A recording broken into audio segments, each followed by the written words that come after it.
नमस्कार दोस्तों, मैं आपका दोस्त एडवोकेट वीरेंद्र सिंह खुराना उपस्थित हूं आज के एक नए निर्णय के साथ।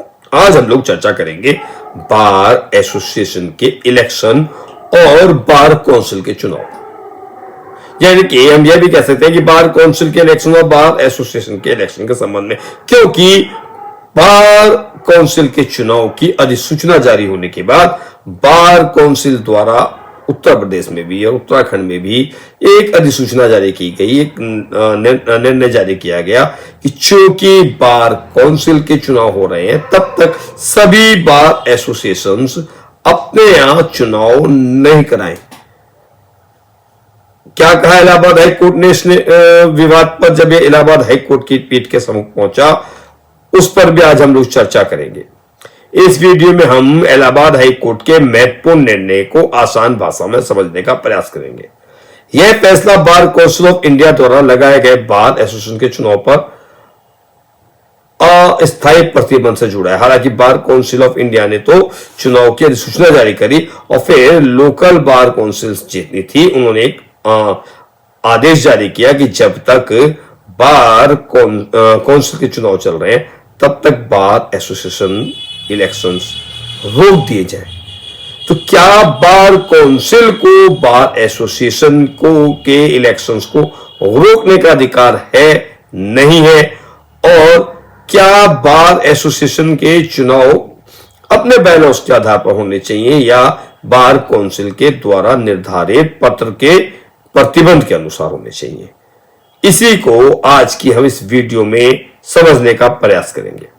उससे पहले वही आपसे निवेदन, यदि अभी तक आपने हमारे चैनल को सब्सक्राइब नहीं किया है या पहली बार हमारे चैनल में है तो हमारे चैनल को सब्सक्राइब कर दे, लाइक कर दे, शेयर कर दे, जिससे हम जब भी कोई नई वीडियो बनाए तो आपके पास उसका नोटिफिकेशन पहुंच जाए।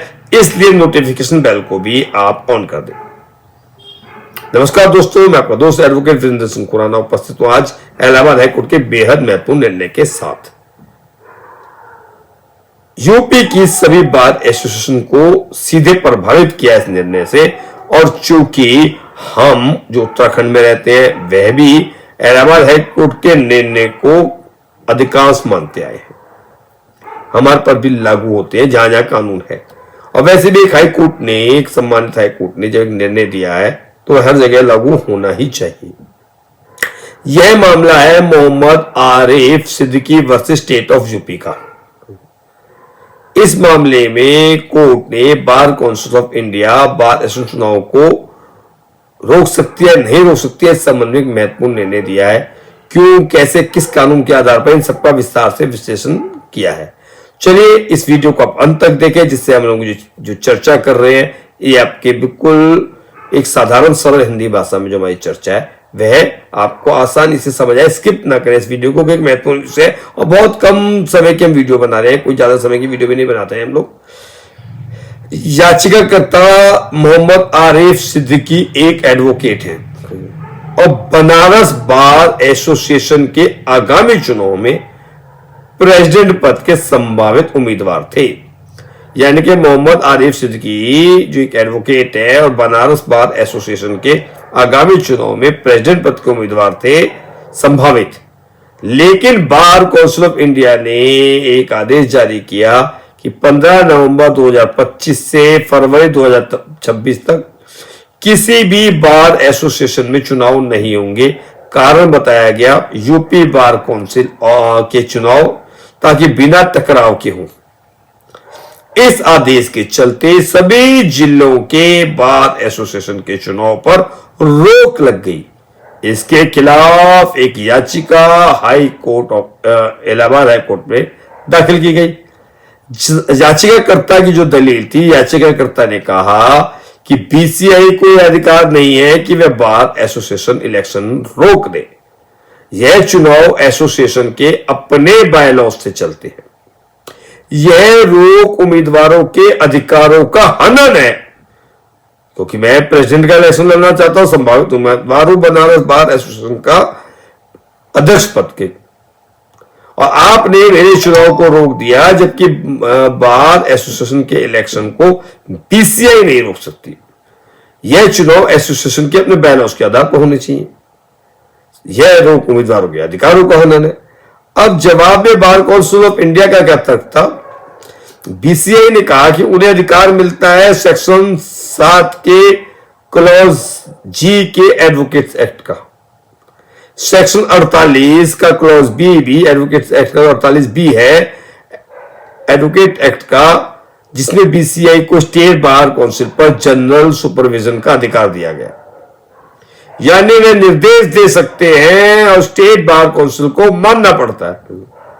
स्टेट बार काउंसिल का तर्क, उन्होंने कहा कि हमने सिर्फ बीसीआई का निर्देश आगे पास कर दिया, यानी कि उन्होंने कहा, स्टेट बार काउंसिल ने कहा कि हमने तो बीसीआई का जो निर्देश था उसको आगे पास कर दिया, और यह भी कहा कि मॉडल बायलॉज के आधार पर उनके पास अधिकार है। जो मॉडल बायलॉज हैं उनके आधार पर उनके पास अधिकार भी है। लेकिन ऑनरेबल हाई कोर्ट ने तुरंत सवाल किया कि किस कानून के तहत स्टेट बार काउंसिल और एक पूछा उनसे सवाल, किस कानून के तहत state bar council bar association को रोक सकता है? आप ऐसा कोई कानून बताएं कि आप किस कानून के तहत जो स्टेट का बार काउंसिल है वो बार एसोसिएशन को रोक सकता है।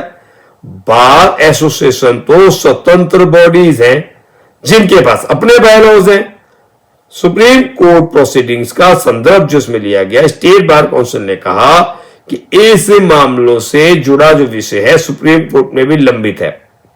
Vijay Pal Singh Tomar versus Bar council of India writ petition 1066/2025।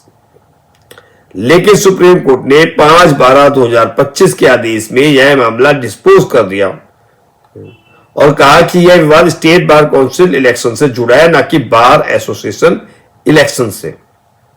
इसलिए हाई कोर्ट ने साफ कहा कि सुप्रीम कोर्ट में ऐसा कोई मामला लंबित नहीं है जो डिस्ट्रिक्ट बार एसोसिएशन इलेक्शन को प्रभावित करे। अब जिसने कोर्ट का इसमें कानूनी विश्लेषण आया, कोर्ट का मुख्य प्रश्न, क्या बार काउंसिल ऑफ इंडिया या स्टेट बार काउंसिल को बार एसोसिएशन इलेक्शंस रोकने का अधिकार है? यह जो प्रश्न कोर्ट ने उठाया है कि क्या बार काउंसिल ऑफ इंडिया या स्टेट बार काउंसिल को बार एसोसिएशन इलेक्शन को रोकने का अधिकार है। और कोर्ट का स्पष्ट निष्कर्ष जो आया, BCI bar council of India bar association के चुनाव को नियंत्रित नहीं कर सकता। स्टेट बार काउंसिल को भी ऐसा कोई अधिकार कानून में नहीं दिया गया है। बार एसोसिएशन के चुनाव केवल बाय लॉ से शासित होते हैं। आगे कोर्ट ने कहा कि बीसीआई केवल स्टेट बार काउंसिल को निर्देश दे सकता है, लेकिन state bar council bar association पर कोई कंट्रोल नहीं रखता। हाई कोर्ट का जो अंतिम इसमें फैसला आया, बार एसोसिएशन को अपने बायलॉज के अनुसार चुनाव कराने की अनुमति दी गई। स्टेट बार काउंसिल पर रोक लगाने वाला आदेश कानूनी रूप से अवैध है। बट कोर्ट ने एक व्यवहारिक निर्देश भी दिया, बार काउंसिल ऑफ यूपी चुनाव की तिथि और डिस्ट्रिक्ट बार एसोसिएशन के चुनाव की तिथियों में कम से कम 10 दिन का अंतर होना चाहिए ताकि कोई शेड्यूल क्लैश ना हो। यानी रोक तो हटा दी, चुनाव अब हो सकते हैं, सिर्फ 10 दिन, 10 दिन का एक अंतर दे दिया कि दोनों के चुनाव क्लैश ना हो। 10 दिन के अंतर होना चाहिए दोनों के इलेक्शन की डेट्स में। लेकिन बार एसोसिएशन एक स्वतंत्र इकाई है, उसके चुनाव पर आप कोई रोक नहीं लगा सकते, ये ऑनेबल हाई कोर्ट ने कहा। देखिए इस फैसले का क्या महत्व निकल के आता है, यह निर्णय महत्वपूर्ण क्यों है? यह बार एसोसिएशन की स्वतंत्रता को सुरक्षित करता है। बीसीआई या state bar council district bar association के चुनाव में हस्तक्षेप नहीं कर सकते। यह लोकतांत्रिक प्रक्रिया को मजबूत करता है। यानी कि जो डिस्ट्रिक्ट बार एसोसिएशन है उनके बायलॉज को, जिसे संविधान कहा जाता है, उन बायलॉज को प्राथमिकता दी गई। वही बायलॉज डिस्ट्रिक्ट बार एसोसिएशन के लिए कानून है, वही बायलॉज, वही जो बायलॉज बने हैं डिस्ट्रिक्ट बार एसोसिएशन का संविधान है, और जितना भी गवर्न होना है डिस्ट्रिक्ट बार एसोसिएशन को वह अपने बायलॉज से होना है, जो नियमावली उनकी है उससे होना है। उनको स्टेट बार काउंसिल तो बीसीआई इलेक्शंस के मामले में कंट्रोल नहीं कर सकती है। BCI state bar council district bar association के चुनाव में हस्तक्षेप नहीं कर सकते। यह लोकतांत्रिक प्रक्रिया को मजबूत करता है। एडवोकेट्स को चुनाव में हिस्सा लेने का अधिकार पुनः मिला, यानी कि जो एक लोकतांत्रिक अधिकार है उसको आप रोक नहीं सकते। यह फैसला स्पष्ट रूप से बताता है कि बार एसोसिएशन स्वतंत्र हैं और उनकी चुनाव प्रक्रिया पर भारी नियंत्रण नहीं हो सकता। अगर आप एडवोकेट्स हैं, बार मेंबर हैं, लॉ स्टूडेंट हैं, यह फैसला आपके लिए महत्वपूर्ण है। इससे पहले कि मैं इसका साइटेशन आपको बताऊं, आपसे वही निवेदन कि यदि अभी तक आपने हमारे इस चैनल को सब्सक्राइब नहीं किया है तो आप हमारे इस चैनल को सब्सक्राइब कर दें, लाइक कर दें, शेयर कर दें, जिससे हम जो रोजाना नई नई वीडियो आपके सम्मुख लेकर आते हैं आप तक वह पहुंचती रहे।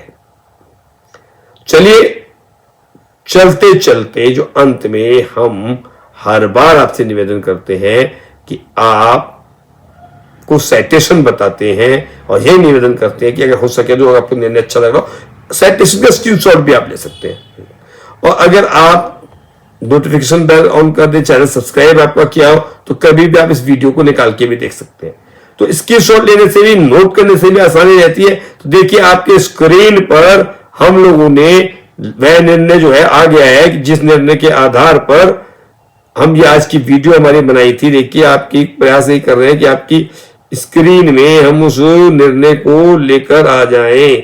तो देखिए निर्णय है आपका मोहम्मद, देखिए High Court of education at Allahabad, writ number जो है 40685 ऑफ 2025, यानी 2025 का 40685, Mohammad Arif Siddiqui versus state of Uttar Pradesh.